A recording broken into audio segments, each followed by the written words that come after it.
Go out with me Friday. One real date. But do not tell your brother yet.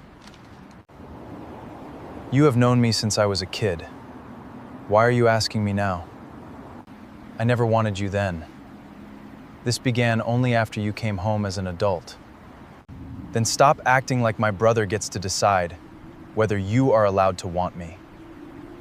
He is my best friend. Before I risk losing him, will you say yes to me? 3 weeks earlier, coming home placed me beside the one man I thought I had outgrown. At 22, with a degree packed inside a cardboard tube and exactly 0 promising job offers, I moved back into Jake's house outside Columbus with 2 suitcases and more embarrassment than I wanted to admit. Jake was 28 and already seemed to have adulthood figured out. He had a steady job, a mortgage, a backyard big enough for weekend cookouts, and a refrigerator containing actual groceries instead of leftover pizza. He welcomed me without hesitation, but within 24 hours, I was 16 again. Ethan, do not forget your interview tomorrow. Ethan, your car sounds weird. Ethan, you need anything? He meant well.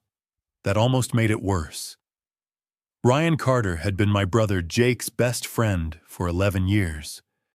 He was the guy who had helped Jake move into his first apartment, spent Thanksgiving at our parents' house when his own family was out of state, and somehow knew exactly where we kept the spare key without ever needing to ask.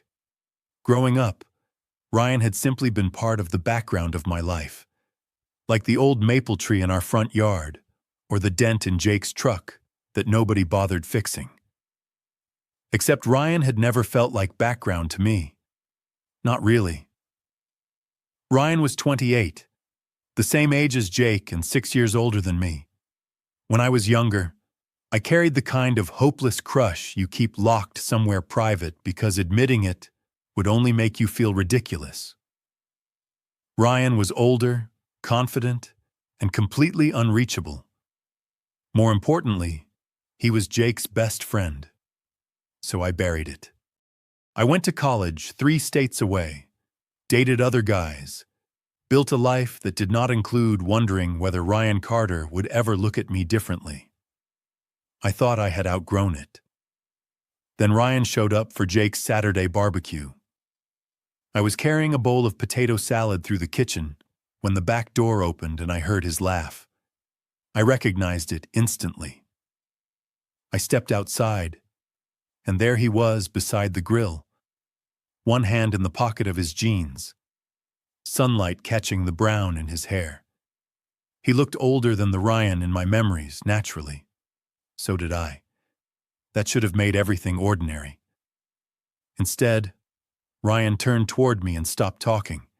It lasted maybe 2 seconds, but something in his expression changed. "Ethan," he said. "Hey, Ryan." His smile came slowly. "Wow, it has been a while." Jake appeared behind him and laughed. "Do not look so shocked. I told you he was moving back." "You did." Ryan's eyes stayed on mine for one strange second longer. "I guess I just was not expecting—" He stopped. "Expecting what?" I asked. Ryan glanced at Jake, then back at me. Nothing. But it did not feel like nothing. And for the first time since coming home, Ryan Carter was not looking at me like Jake Miller's little brother. For the rest of the barbecue, I told myself I had imagined that look. It was easier that way. Jake had invited about a dozen people, mostly co-workers and friends I remembered from before college, and the backyard quickly filled with overlapping conversations, music from a small speaker near the patio, and the smell of burgers cooking on the grill. I should have been able to disappear into the crowd. Instead, I became painfully aware of Ryan every time he moved. When he crossed the patio to grab a drink, I noticed. When he laughed at something Jake said, I noticed. When he stood less than 6 feet away from me while talking to one of Jake's co-workers, I noticed that too. It was ridiculous. I was 22 years old, not the teenager who used to find excuses to walk through the living room whenever Ryan visited. I carried my plate toward the picnic table and forced myself into a conversation with a guy named Caleb who worked with Jake. He asked about college, and before I could give my usual vague answer, Jake leaned over from the other side of the table. Ethan survived 4 years away from home and somehow came back with the same terrible taste in music.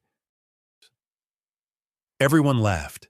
I smiled because Jake was smiling, but something tightened inside me. I also came back with a degree, I said. That too, Jake replied. Now we just need to get you a real job. Another harmless joke. Another reminder that, in Jake's mind, I was still catching up. I looked down at my plate. Then Ryan spoke. What kind of job are you looking for? The question was simple, but his tone was not teasing. I looked across the table. Marketing, hopefully. Brand strategy, if I can get into it. You always wanted to do something creative, Ryan said. I blinked. You remember that? He gave me a small shrug. You used to make those ridiculous fake commercials when you were a kid. Jake laughed. Oh man, I forgot about those. I did not, Ryan said. His eyes met mine. Some of them were actually pretty good. I could not explain why that landed harder than it should have. Maybe because Ryan remembered something Jake had forgotten. Maybe because he said it without treating the younger version of me like a joke. Later, when the sun had dropped behind the neighboring houses and the patio lights came on, I went inside for ice. I was standing at the kitchen counter when Ryan walked in carrying an empty pitcher. For the first time all evening, we were alone. So, he said, setting the pitcher beside the sink. Brand strategy. So, I echoed, suddenly fascinated by the bag of ice in front of me. You sound surprised? I am not. He leaned against the counter. Actually, it makes sense. I finally looked at him. Jake thinks I should apply to insurance companies. Ryan smiled. Jake thinks everyone should have a retirement plan by 23. I laughed before I could stop myself. Exactly. The silence afterward was comfortable for about 2 seconds, then strangely charged. Ryan looked at me as though he wanted to ask something else. Are you happy to be back? He finally said.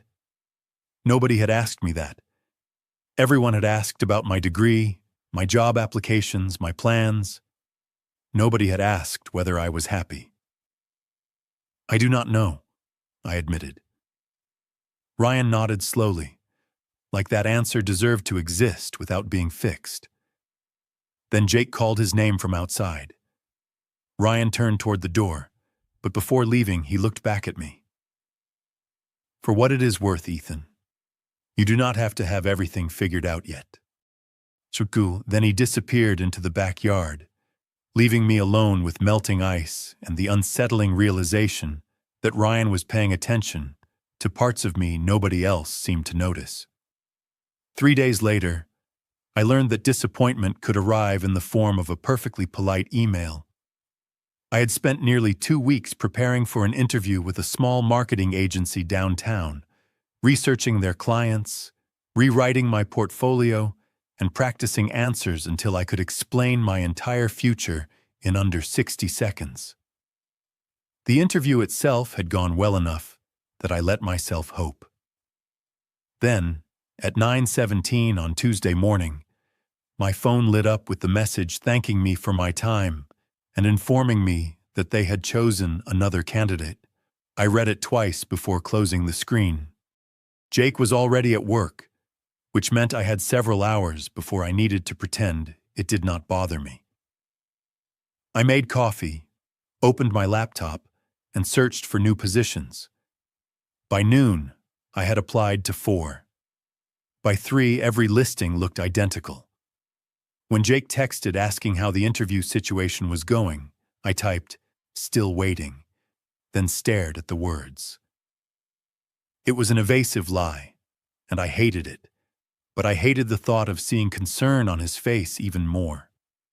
I deleted the message and wrote, "Nothing new yet." That evening, Jake called to say he was working late and asked whether I could drop off a folder he had forgotten at home. His office was about 15 minutes away, so I grabbed the folder and drove over. I had just parked when someone knocked lightly on my passenger window. Ryan stood outside holding 2 paper coffee cups. He had planned to meet Jake after work, but Jake had texted him that a client call would keep him inside for at least another half hour. I lowered the window. "You look like somebody canceled Christmas," he said. "That obvious?" "Only if someone is paying attention." There was that phrase again, without him actually saying it. Paying attention. I looked away. "I did not get the job." Ryan's expression softened. "The marketing agency?" I nodded, then realized something. "How did you know which interview?" "You mentioned it Saturday." Of course he remembered. "Jake does not know yet," I said. Ryan glanced toward the office building. "Do you want him to?" "Not tonight." He handed me one of the coffees. It held cream and 1 sugar, exactly the way I liked it. "Then he does not hear it from me." That should have been the end of the conversation. But 20 minutes later, I was sitting across from Ryan in a diner about a mile from Jake's office. The place had red vinyl booths, old photographs of Columbus on the walls, and a waitress who called everyone honey. Ryan ordered fries even though he claimed he was not hungry. I stole half of them while explaining why one rejection felt like proof that I had made every wrong decision since graduation. "I know that sounds dramatic," I said. "It sounds human. Jake would already have a 5-step plan. Jake makes plans when he is worried. He worries about me constantly." Ryan turned his coffee cup slowly between his hands. "Because he still remembers you at 12, following him everywhere." I smiled despite myself. I was annoying. "You were 12. His expression changed, becoming more thoughtful. "But you are not 12 anymore." Something about the way he said it made me stop reaching for another fry. Ryan held my gaze. "Maybe Jake still sees the kid you were," he said. "I do not." The noise of the diner seemed to fade for a moment. I had spent years wanting people to see me as capable, independent, grown. Somehow hearing it from Ryan mattered more than it should have. "What do you see?" I asked. His eyes stayed on mine for 1 quiet second too long. Then his phone buzzed against the table. Jake's name appeared on the screen. Ryan looked at it, then at me. Neither of us spoke. It was the first secret we had ever shared, and although there was nothing wrong with 2 friends drinking coffee in a diner, something in Ryan's expression told me this suddenly felt like more than that to him too. Ryan let Jake's call ring twice before answering. "Hey, man." His voice sounded completely normal, which somehow made me more nervous. Jake only wanted to know whether Ryan had seen me at the office because my car was outside. Ryan looked directly at me and said, "Yeah, Ethan is here. We grabbed coffee." Not a lie, but not the whole story either. When the call ended, I raised an eyebrow. "You are surprisingly good at that." "At what?" "Making something sound completely innocent." Ryan leaned back against the red vinyl booth. "It is innocent." I waited. He waited too. Then the corner of his mouth lifted. "Mostly." That one word followed me home. So did the messages that started arriving the next morning. At first, Ryan sent me a link to a marketing position at a local outdoor brand. Then he sent another listing 2 days later. I thanked him, expecting that to be the end of it. It was not. He asked whether I wanted him to look over my resume. I sent it. He returned it with 3 thoughtful suggestions and 1 comment about my terrible choice of font. I told him his opinions were no longer welcome. He replied that I had contacted the wrong department because his opinions were available 24 hours a day. Somehow practical messages became jokes. Jokes became conversations. Conversations began happening after midnight. Nothing we said crossed any obvious line, but I started checking my phone too often. I learned Ryan hated reality television, but secretly watched cooking competitions. He learned I wanted to work on campaigns that actually made people feel something instead of selling products nobody needed. I told him I wanted my own apartment before winter. He told me that sounded like a plan worth having. Jake noticed none of it, or at least I thought he did not. The following Saturday, he hosted another cookout, smaller this time. Ryan arrived carrying a case of soda, looked at me across the yard, and gave me the smallest smile. Nobody else would have noticed it. I did. An hour later, Caleb showed up. He remembered me from the previous weekend and dropped into the empty chair beside mine. "Any luck with the job search?" he asked. "A couple of interviews next week." "That deserves celebrating." Caleb smiled. "There's a new coffee place downtown. Maybe I could buy you one sometime." The invitation was casual and unmistakable. Before I could answer, I glanced toward the grill. Ryan was standing beside Jake with a pair of tongs in one hand. He was not smiling anymore. His eyes moved from Caleb to me, then quickly back to the grill. Something warm and confusing turned over in my chest. "Coffee sounds good," I told Caleb, mostly because I wanted to know whether I had imagined Ryan's reaction. I had not. Ryan became unusually quiet for the next 20 minutes. When I went inside to get napkins, he appeared in the kitchen less than a minute later. "Caleb seems interested," he said. I opened a cabinet. "Apparently." "Are you interested?" I turned around. "Why?" Ryan looked caught off guard by the question. "Just asking." "You've been doing a lot of that lately." The kitchen suddenly felt smaller. Ryan took a slow breath. "Maybe I like knowing things about you." My hand stopped on the stack of napkins. "Things Jake does not know?" His gaze held mine. "Some things are yours to tell, Ethan." There was no teasing in his voice now. No easy smile. I understood then that whatever had been growing between us was no longer something I could dismiss as nostalgia. Ryan understood it too. Jake called from the backyard asking where the napkins were, and the moment broke. Ryan stepped aside so I could pass. As I reached the doorway, he quietly said my name.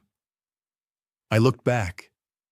He seemed ready to say something important, but after a long second, he only said, "Good luck with your interviews." I walked outside wondering what he had stopped himself from saying.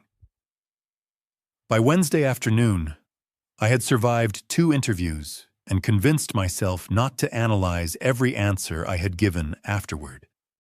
The second company was a small branding studio near the short north, and for once I walked out feeling like I had actually been myself instead of performing some polished version of a recent graduate. Ryan texted before I even reached my car. "How did it go?" I smiled at the screen. I had told him the interview was Wednesday afternoon, but I had never said it would end at 3:20. His timing was either a lucky guess or proof that he had been paying very close attention. I called him instead. "Are you keeping a calendar of my life now?" I asked when he answered. "Only the important events." "That sounds concerning." "Did you get the job?" "I finished the interview 7 minutes ago." "So that is a maybe." I laughed and leaned against my car. "It went well." There was a pause, and when Ryan spoke again, his voice softened. "Good. I knew you would be fine. Those 6 words stayed with me for the rest of the day. 2 mornings later, the studio offered me a junior account coordinator position. The salary was not spectacular, and the commute would be annoying during rush hour. But it was mine. I read the offer twice, then shouted so loudly from the kitchen that Jake came running downstairs. He hugged me, immediately started talking about health insurance and retirement contributions, and insisted we celebrate that night. I was happy. I really was. But when Jake went upstairs, the first person I wanted to tell was Ryan. I sent him 3 words. I got it. My phone rang almost immediately. I knew it, Ryan said.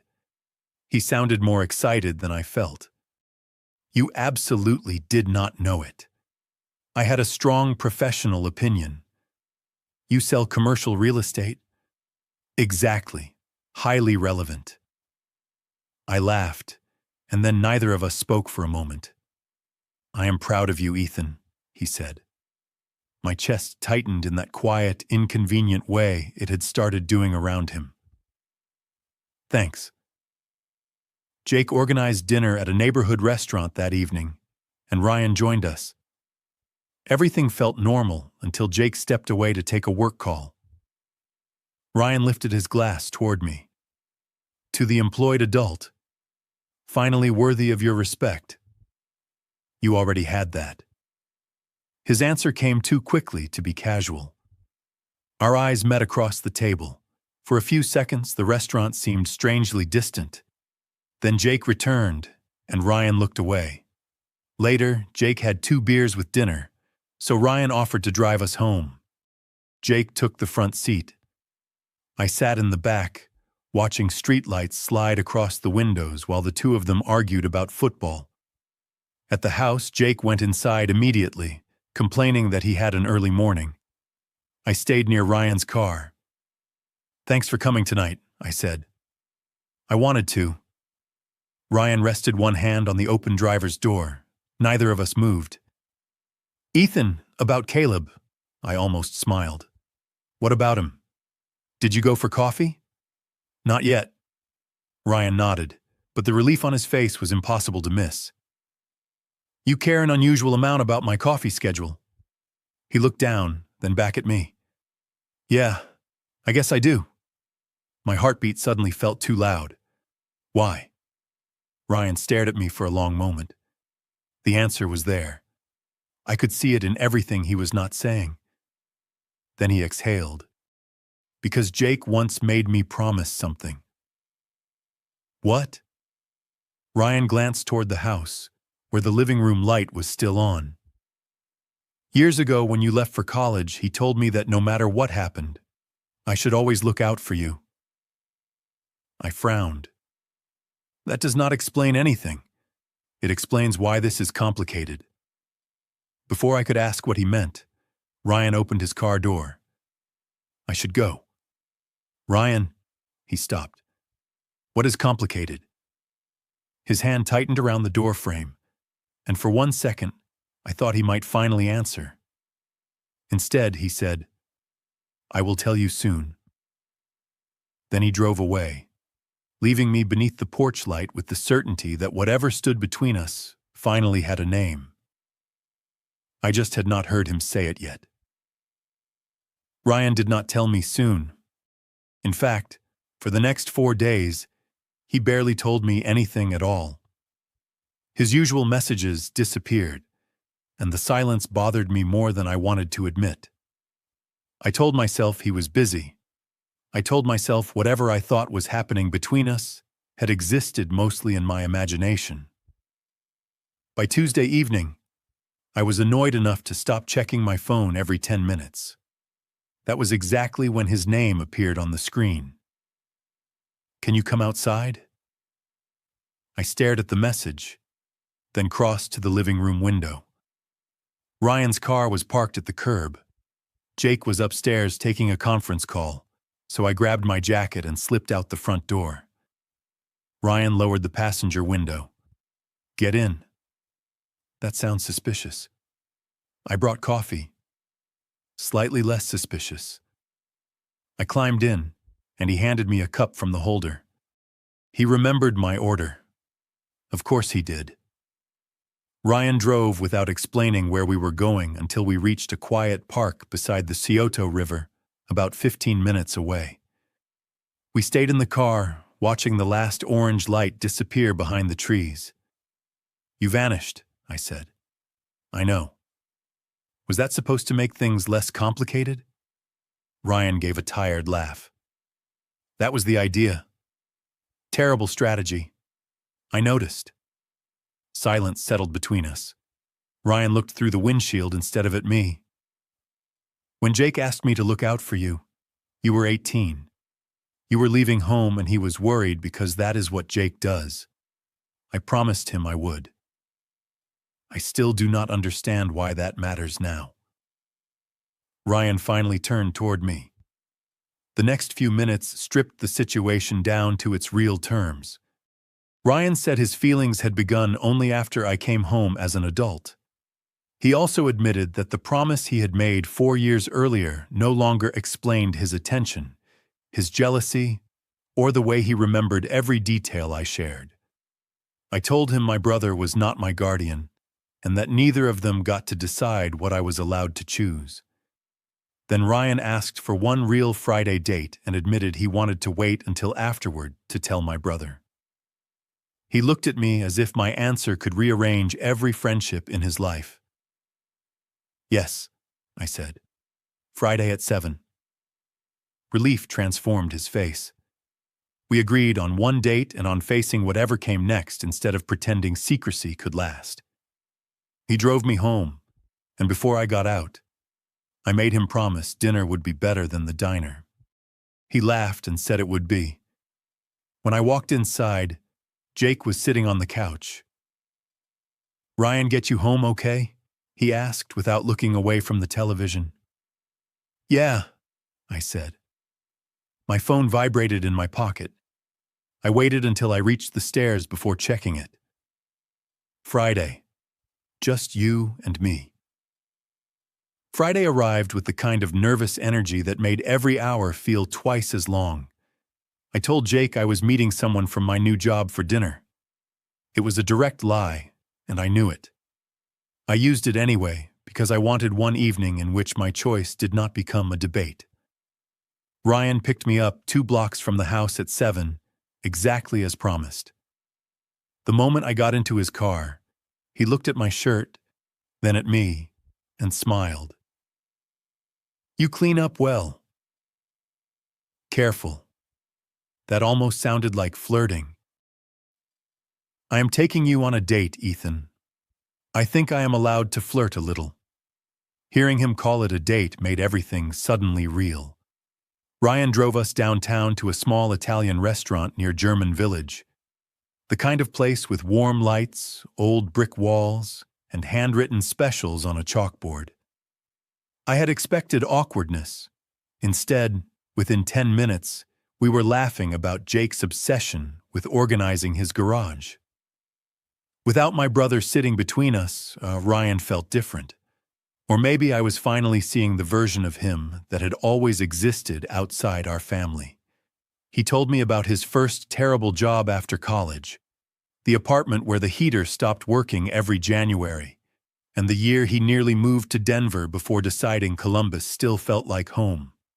I told him things I had never bothered telling Jake, including how scared I was that my new job would expose me as someone who had somehow fooled everyone into hiring him. Ryan did not tell me I was being ridiculous. He simply said, "Everybody feels like that at first. Give yourself permission to be new at something." After dinner, we walked along the river for almost an hour. The night was cool, and downtown lights shimmered across the water. Nothing dramatic happened. That was what surprised me most. I had spent years imagining that being alone with Ryan would feel impossible. Instead, it felt easy. By the time he drove me home, I understood why that frightened me more than awkwardness would have. At the end of the first date, we agreed there would be a second. We also agreed that Jake needed to know before secrecy became a pattern. We failed at the second promise. Ryan asked for a few more days, and I agreed because part of me still confused privacy with independence. One date became another the following week, then a third. We met for coffee before work, tried a taco place Ryan insisted was the best in the city, and once spent an entire Sunday afternoon wandering through a bookstore because rain ruined our original plans. What had felt private at first became dishonest. Every time Ryan parked away from Jake's house, every time I changed a detail about where I had been, something tightened in my chest. Ryan felt it too. "We should tell him," I said one evening. "I know. You keep saying that." Ryan looked down at his coffee. "I am trying to find the right moment." There is never going to be a right moment. Before he could answer, my phone rang. "Jake." I stared at his name, then answered. "Hey, where are you?" he asked. "Downtown." There was a pause. "With who?" My eyes went to Ryan. "A friend." Another pause, longer this time. "Okay," Jake said quietly. "See you at home." Something about his voice unsettled me. 20 minutes later, Ryan and I left the coffee shop. We stepped onto the sidewalk together, still debating when we would finally tell Jake. Ryan said something that made me laugh, and I turned toward him. Then his expression changed. He stopped walking. I followed his gaze across the street. Jake stood beside his truck outside the Thai restaurant he ordered from most Fridays, maybe 30 feet away, holding a takeout bag in one hand. He was not angry. Somehow that was worse. He simply looked from Ryan to me, then back to Ryan, as if several confusing pieces had suddenly arranged themselves into one clear picture. None of us moved. Finally, Jake crossed the street and stopped in front of us. He looked directly at Ryan. "How long?" Ryan opened his mouth, but no answer came. Jake's eyes shifted to me. In that silence, I realized the secret had ended before either of us had found the courage to end it ourselves. 3 weeks, I said before Ryan could answer. Jake stared at me as though the number mattered less than the fact that I had answered for myself. 3 weeks? He repeated.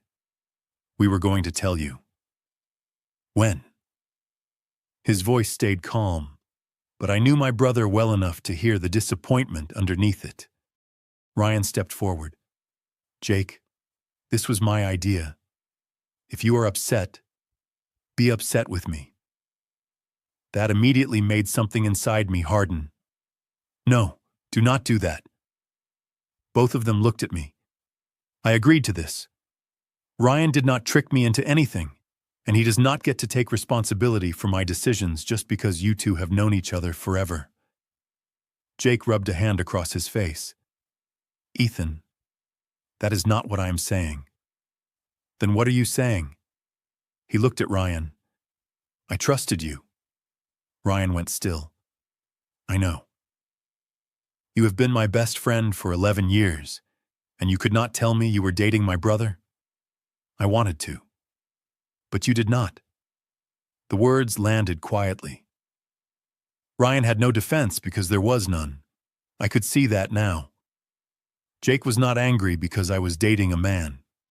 He had known I was gay since high school and had never treated it like anything remarkable. He was hurt because we had turned him into someone who had to discover the truth on a sidewalk. Jake, I said, softer now. We should have told you. He looked at me. Yeah, you should have. But that does not mean you get to decide whether this is allowed. His expression shifted. I never said that. You did not have to. You still talk to me like I need permission to make mistakes. I am trying to protect you. From what? Ryan? Jake glanced toward his best friend, and that hesitation answered more than words could have. From getting hurt, he finally said. That is not something you can prevent. The sentence surprised even me. For years, I had mistaken Jake's protection for proof that he did not trust me. Standing there, I finally understood it was fear. But understanding it did not mean I had to live inside it. I love you, I told him. But you do not get to choose who I care about. Jake looked down at the takeout bag in his hand. I need some time. He walked toward his truck without another word. Ryan and I stood beneath the coffee shop lights until Jake drove away. I should have told him sooner, Ryan said. We both should have. He shook his head. No, he was right about me. He trusted me. I felt the distance returning before Ryan even stepped away. What are you saying? He looked miserable. Maybe we need to stop this for a while. My chest dropped. Because Jake is upset? Because he is my best friend. And what am I? Ryan did not answer quickly enough. That silence hurt more than I expected. 2 days passed before I went to his apartment. When he opened the door, he looked exhausted. Ethan, I need one answer. He let me inside, but I stayed near the door. Did you ask me out because you wanted me? Or because you thought you could give me back when things got complicated? Ryan stared at me. That is not fair. Neither is deciding for me. I am trying not to destroy my friendship with your brother. And I am trying to understand why both of you keep acting like I am something being passed between you. His face changed. I have never thought of you that way. Then stop treating me that way. The room became painfully quiet. I chose you too, Ryan. That choice matters. He looked down, and I realized I had come hoping he would immediately tell me I mattered more than his fear. He could not yet. So I opened the door. When you figure out whether you want a relationship with me or permission from Jake, call me. Ethan, wait! I turned back. Ryan looked like he had 100 things to say, but none of them became words. This time, I was the one who walked away. For 6 days, Ryan did not call. I went to work, learned the names of everyone at the branding studio, sat through meetings where I understood about half the acronyms, and came home each evening, determined not to ask Jake whether he had heard from him. Jake and I had reached an uneasy peace. We ate dinner together and talked about ordinary things, but Ryan's name remained carefully absent. Then, on Thursday night, Jake knocked on my bedroom door. Can we talk? I closed my laptop. Sure. He sat on the edge of the desk chair and looked uncomfortable. Ryan came to see me today. My heart reacted before I could stop it. Okay. He apologized. I waited. For dating me? No. Jake shook his head. For lying to me. Something inside me loosened. Jake looked toward the window. Then he said he was not going to apologize for caring about you. I tried not to smile. How did that go? Not great at first. Jake gave a tired laugh. I told him I needed time. He told me I could take all the time I wanted, but he was done pretending his feelings needed my approval. I stared at my brother. That sounds like Ryan. Unfortunately. We both smiled, and the tension in the room finally cracked. Jake became serious again. You were right, too. I did not expect that. About what? Chutzi, I keep treating you like you are still 18. He folded his hands together. Maybe younger sometimes. When Mom and Dad moved to Arizona and you came back here, I guess I slipped into this idea that I had to make sure nothing went wrong for you. Things are going to go wrong for me, Jake. I know. He sighed. I am starting to understand that protecting you cannot mean controlling every outcome. I leaned back against my headboard. I never wanted to shut you out. I know that too. He stood, then paused at the door. For the record, if Ryan breaks your heart, I reserve the right to be extremely annoying about it. I laughed. That sounds fair. The next evening, Friday, I was helping Jake clean up after dinner when the doorbell rang. I expected a delivery. Jake looked at the clock and smiled in a way that immediately made me suspicious. You should probably get that. Why? Just open the door. I walked into the hallway and pulled it open. Ryan stood on the porch wearing the same nervous expression he had worn when he first asked me out. For several seconds, neither of us spoke. Hi, he finally said. Hi. I owe you an apology. You do. I was scared of losing my best friend, and I almost used that fear as an excuse to lose you instead.